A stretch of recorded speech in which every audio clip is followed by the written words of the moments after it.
תניח את הידיים על הראש, בצורה כזאת לא תוכל לכבוש, לא תוכל גם להילחם, ואת אשתך גם לחמם.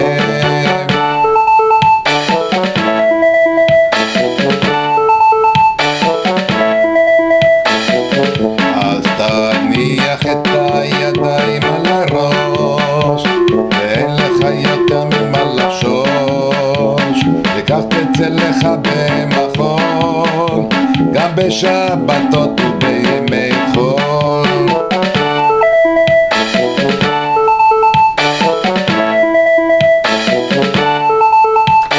תניחו את הידיים על הראש, ושלום יצוץ לכם מכל ראש, תשתו מלא כוסות שחר, גם בארץ וגם בנכר.